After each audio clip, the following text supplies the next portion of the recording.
Halo, selamat Guys, datang kembali di Ruang Ngobrol. Saya masih batuk, masih pakai masker terus, bukan COVID by the way. Nah, kali ini kita akan membahas One Piece. One Piece penutupan ya, penutupan arc Wano ya, yes, yang Februari udah kemarin. berjalan berapa tahun? 4 tahun. 4 tahun. Berapa ratus chapter. Satu arc 4 tahun. Ya karena banyak breaknya ya, Benar. potong-potong. Tapi secara objektif ini memang arc paling panjang. Dan build up-nya udah dari awal New World. Dari Build 2012 ya. up-nya. Jadi dulu tuh sempat dibilang kalau New World tuh Jonko Saga. Dari awal tuh, dari Bang Hazard tuh sampai sampai Oh, karena Luffy itu ya udah kontak sama Big Mom ya di Panhazard ya. Jadi sempat dibilang itu ada officialnya. Cuman kemudian direvisi lagi. Jadi saganya dipecah-pecah, jadi termasuk Zo itu dapat saga sendiri. Terhitung satu saga sendiri. Nah, akhirnya Wano tuh aku yakin sih banyak teman yang udah capek ngikutin Wano. Ya 4 tahun, Mas. 4 4 tahun. Karena emang Wano tuh panjang banget, terus banyak hal yang dalam tanda kutip dragging. Ya kan, Dan juga dragging. banyak hal yang di-reveal kan di Wano. Jadi poin-poinnya yang masuk, inputnya banyak banget. Terlalu banyak karakter yang terlibat dengan apa namanya istilahnya, kadang-kadang payoff, seringnya enggak.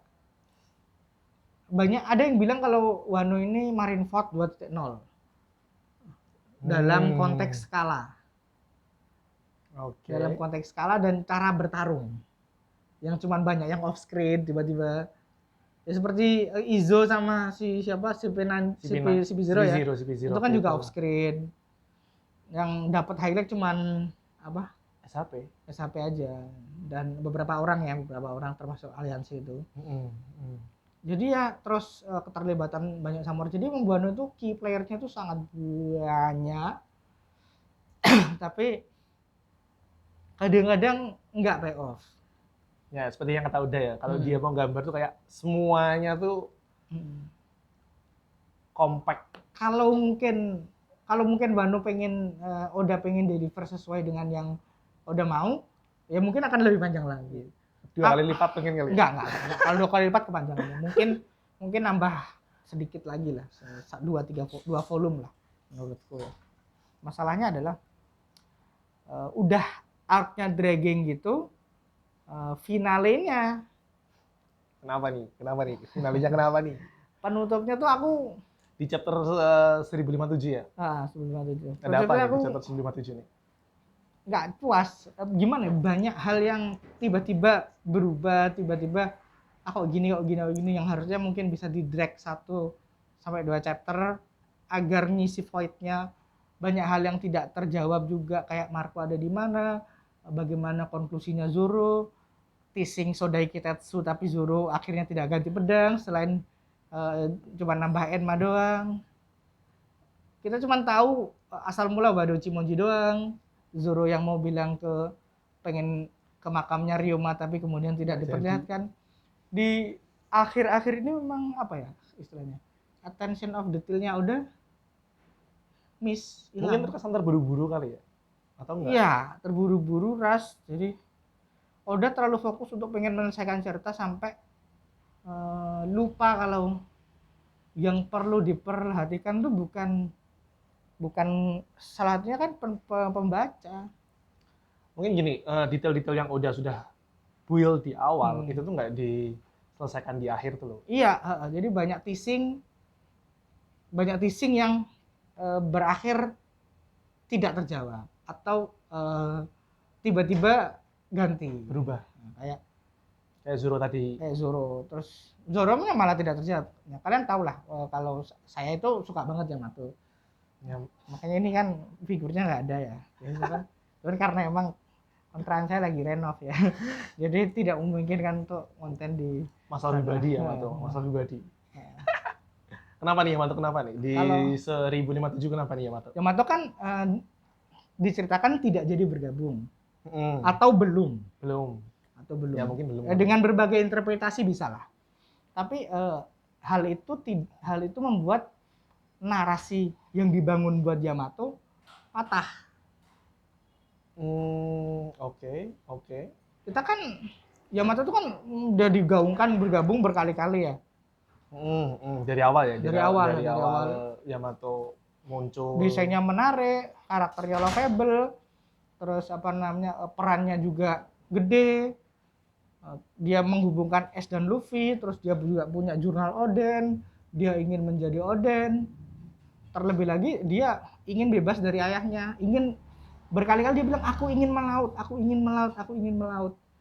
Berkali-kali dia bilang aku ingin gabung dengan Luffy, aku ingin gabung. Ya, aku dan ingin juga gabung. udah bilang ke beberapa kru ya sebenarnya ya, kayak belum bilang ke Luffy. Ya. Belum bilang ke Luffy. Nah, kemudian terus pas momennya tuh juga ada pas lagi festival tuh Luffy, Yamato, Chopper sama mereka tuh kan momennya dapat nih, udah berasa kayak ini udah berasa jadi kru banget ya. Pas di pertarungan dengan Aramaki juga ditegaskan sama Momo kalau Momo nggak mau dibantu Yamato. Karena kamu harus keluar sama Luffy. Oh, karena Momo nggak bisa bergantung sama orang yang akan pergi dari Wano. Itu kan penegasan sekali lagi. Terus tiba-tiba di ujung aku nggak jadi disajikan dengan Yamato yang berbeda. Aku nggak jadi melaut deh, aku udah ngomong sama Luffy kok. Ngomongnya kapan? Off screen iya. Mungkin vibes-nya juga beda ya, kayak Yamato yang tadi yang menggebu-gebu, yang dia kayak yang overwhelming sama perasaan pengen ketemu dan juga pengen berlayar keluar dari Wano. Tiba-tiba di sini dia tuh jadi karakter yang kalem lebih tepatnya. Jadi kayak siapa kamu gitu. Kayak karakter yang berbeda gitu. Trait-nya masih sama, trait-nya ada, bagaimana dia selalu merasa jadi Oden dan lain sebagainya. Trait ya, itu trait. Tapi karakterisasinya tiba-tiba ya dibuang gitu aja sama udah ketong sampah. Ya mungkin dia bakal jadi key person-nya di Wano. Jelas aku akan bisa menjawab kenapa Yamato ditinggal. Akan ada cover story yang menceritakan Yamato buat nge-explore Wano, ngomongin Pluton, ngomongin Kaido dan Big Mom ada di mana. Banyak hal lah. Termasuk mungkin poneglyph lain atau pokoknya banyak hal lah yang akan bisa dijawab. Kemudian dia akan berlayar untuk entah dengan Pluton atau bagaimana. Banyak alasan kenapa Yamato harus tinggal. Tapi alasan itu oke. Nah, tapi delivernya bosok banget. Tapi dia diserungin 1-2 ke chapter ya buat jelasin kenapa dia tuh chapter lah. Kenapa dia tuh motivasinya tiba-tiba berubah tuh. Ini ngomongin aku udah ngomong sama Luffy nih jadi berangkat. What the fuck gitu. Aku tuh hampir nggak pernah ya kecewa sama One Piece tuh kan, karena Oda itu always deliver. Kita kan selalu bilang gitu ya, tapi buat ini Oda itu mengkhianati narasinya sendiri. Ini bukan soal Yamato gabung atau enggak ya. Aku sebenarnya nggak begitu peduli Yamato gabung atau enggak. Tapi narasi yang dibangun kemudian tidak di pay off ya istilahnya. Ya orang marah lah, wajar. Sebagaimana orang marah Bleach, kita nggak bisa lihat bangkainya Ichigo. Iya kan? Karena hype-nya dibangun untuk for nothing gitu loh. Di teknik penceritaan tuh kayak gitu tuh nggak boleh.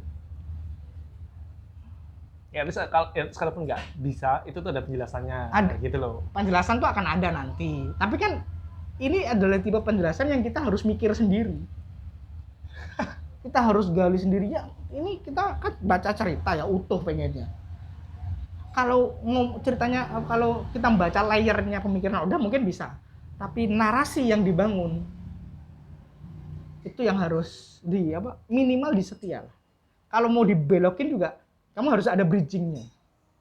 Kalau nggak ada bridgingnya ya terkesan off ya tadi ya. Jadi off karakter ya si. Aku kecewa banget sih perubahannya. Yang ngomongnya ini mah mid finale yang underwhelming banget. Aku nggak ngerasa bener gini, adegan perpisahan Momo dan Luffy itu oke lah ya, itu maksudnya itu khas One Piece, bagaimana Vivi dulu, terus Rebecca juga kayak seperti itu. Tapi di satu chapter ini kita disuguhin tiga adegan yang berbeda, yang semuanya punya implikasi yang berbeda. Perpisahan Momo dan Luffy yang oke, itu yang digarap paling oke. Kemudian Yamato yang tidak jadi gabung, yang itu kacau. Nah kemudian yang ketiga narasi Hiyori. Ya di akhir ya. Di chapter. banyak teman-teman yang aku baca ya kurang suka sama adegan ini. Karena Kenapa gitu? seakan-akan ini, seakan-akan apa istilahnya? Ya, kok Hiyori malah eh, apa istilahnya? Memupuk siklus kebencian. Jadi seakan-akan Kurozumi itu lahir untuk, seakan-akan kalimat Kurozumi itu lahir untuk terbakar, itu adalah legitimasi untuk membumi hanguskan semua keturunan Kurozumi. Seakan-akan seperti itu kalau mau ditarik jauh. Kalau aku sih oke ya. Itu kan si Hiyori ngomongnya itu waktu di stage kan? Yang pas tunjukin. Iya, yang pas tunjukin. Itu kan pertama di stage juga, kedua juga pas adegan si Denjiro mangkas pedang dan memang bener-bener si Orochinya terbakar. Mungkin gini, sebenarnya bukan untuk memupuk kebencian ya, tapi udah terlanjur sakit hati selama 20 tahun kan, dan dia jadi underling bawahannya Orochi, jadi ya mungkin secara nggak sadar ya dia bilang, atau mungkin secara sadar pun dan secara nggak sadar, jadi yang namanya 20 tahun kebencian, dendam kayak gitu kan kayak nggak susah atau nggak bisa dihilangin kan, dan juga itu mungkin juga salah satu tujuan Hiyori ngomong kayak gitu ya, itu tuh buat untuk membangun sejarah yang baru tuh loh, membangun pengertian yang baru kalau sebenarnya ya ini udah era yang baru gitu di Wano sendiri ya. Gitu. Selain itu emang untuk kepentingan stage. Nah itu lagi, makanya aku tanya tadi kan, kalau itu ngomongnya di stage berarti kan itu buat kalangan umum kan, kayak gitu loh. Jadi warga Wano tuh bukan apa ya namanya, bukan merasa dendam tapi merasa bebas. Nah itu simbol kebebasannya ya adalah dengan dalam tanda kutip kalimat itu terbakarnya Kurozumi. Di sisi yang lain ini kan permainan kata ya. Bagaimana Oden itu pas dia meninggal itu dia bilang Oden terlahir untuk direbus. Itu kan dengan implikasi yang sangat, dengan Oden direbus, Oden mati itu hilang sudah kebebasan di Wano. Kemudian Kurozumi terlahir untuk terbakar. Kurozumi itu kan arang hitam. Dengan kalimat ini implikasinya adalah kembalilah kebebasan di Wano. Jadi memang kalau layernya itu ya itu aja. Iya, dan beberapa kepercayaan juga untuk apa ya, kayak manusia untuk membebaskan diri kan juga lewat dibakar itu tadi kan, dari beberapa kepercayaan. Jadi ada layar itu, mungkin itu bisa juga diambil. Jadi agak kejauhan sih kalau menurutku, kalau kita ngomongin yang ngomongin Kurozumi ini terakhir untuk dibakar, kita ngomonginnya berarti kalau nanti ada anak-anaknya Orochi ya harus dibantai. Enggak kejauhan. Dan ada penjelasan dari Arthur juga soal Kurozumi ini ngacu utamanya kepada Orochi, sebagaimana Oden ngacunya kepada Oden, bukan Kozuki ya. Bukan ya. Padahal kan di situ kan yang rebus cuman Oden kan. Dan enggak semuanya. Ya ini kita ngomongin agak berbeda kasusnya dengan Otohime ya. Otohime bagaimana Shirahoshi itu memutuskan untuk memaafkan pembunuh ibunya. Itu kan karena memang masalahnya Shirahoshi dengan Hodi itu kan personal. Jadi nggak bisa dibandingin ya. Sedangkan Orochi ini penindasan. Di satu negara selama 20 tahun. Jadi dendamnya rakyat itu mungkin sebenarnya kalau rakyatnya itu nggak dilibatkan atau Wano masih sama seperti waktu Oden. Iya, jadi masalah personal antara Oden dan Orochi mungkin ya bakal kayak gitu. Nggak bakal mungkin narasinya akan berbeda. Jadi beda. Aku bisa paham narasinya ini karena emang untuk membuang satu rezim ya harus dihilangkan. Dalam artian propaganda ya. Bukan literal dihilangkan tapi propaganda. Makanya aku merasa fine dengan adegan ini karena layer yang aku tangkap ya ini adalah propaganda yang harus untuk kepentingan nasional, bukan lagi kepentingan klan. Karena kita ngomongin klan Kozuki dan klan Kurozumi ini kan emang udah ngomongin Wano secara keseluruhan. Dan emang masyarakat Jepang se-feodal itu. Ya itu pergantian rezim tadi ya. Jadi perlu kayak yang perlu tindakan ekstrim ya. Ini disimbolkan dengan ucapan Kurozumi terlahir untuk dibakar. Bukan secara literal seluruh Kurozumi itu harus dibakar. Tapi yang udah yang Tapi kemarin. iya, tapi ya memang secara meaning ngomongin ke Orochi. Kenapa kok nggak ngomongin Orochi terakhir itu dibakar? Secara stage punnya nggak dapat nih. Impact-nya nggak dapat. Kurangnya. Karena Oden terlahir untuk direbus, karena Oden itu memang direbus. Arang itu terakhir untuk dibakar, ya arang Ya, memang sekali terbakar. lagi udah ya, permainan kata-kata ya. Nah, Kayak gitu. akan ada teman-teman yang nggak sepakat, itu oke. It's Tapi fine. take-nya kami ya di sini. Take-nya soal itu. Kayaknya itu aja ya, kekecewaan terhadap chapter finale ya.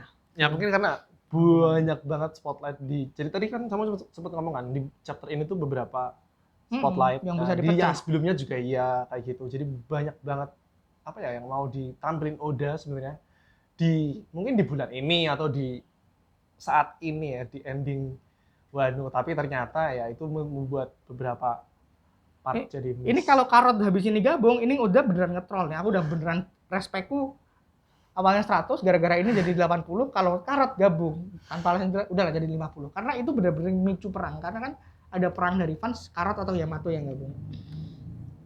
Ini nih intermezzo aja. Nanti kita bahas lagi karena depannya. For whatever reason itu loh, narasi yang dibangun sendiri dipatahkan sendiri. Nggak suka sih awet gitu. Sekali lagi bukan masalah, kalau aku pribadi ya bukan masalah Yamato tidak gabung, tapi lebih ke narasi yang tidak terjawab, tidak pay off. Nggak ada bridging-nya mungkin. Ini bukan soal ya suka-suka penulis, nggak bisa gitu dong. Bukan begitu. Bukan soal suka-suka penulis. Penulis bertanggung jawab terhadap hal yang dia tulis. Bertanggung jawab terhadap siapa? Pembaca, Pak. Terutama. Apalagi dengan karya yang sekelas besar ini. Akan ada buahnya yang kecewa, aku tahu. Dan itu adalah hal yang wajar. Dan ya udah silahkan dijawab. Ya semoga di episode berikutnya, di chapter berikutnya bakalan terjawab ya. Apapun jawabannya buatku ini tidak akan aku antar debat One Piece dan lain sebagainya ya. Tidak akan bikin berhenti bahas itu apaan. Udah beli komiknya 99 volume mau berhenti goblok. Tapi ini akan mencederai buatku, mencederai penulisan One Piece sampai sekarang sampai ini. Apapun yang akan dilakukan nanti soal damage control soal ini. Oke, itu aja kali bahasan kita soal finale Wano Kuni ini after 4 years ya. Yang ya kurang payoff buat kami ya. Oke, thank you. Sampai jumpa lagi di konten-konten One Piece kami berikutnya. Mungkin ya apalagi lah yang akan kita bahas nanti. Nah, ini kalau ada mau masukan, mungkin ada yang mau sesuatu yang bakalan kita bahas, nah komen aja. Thank you.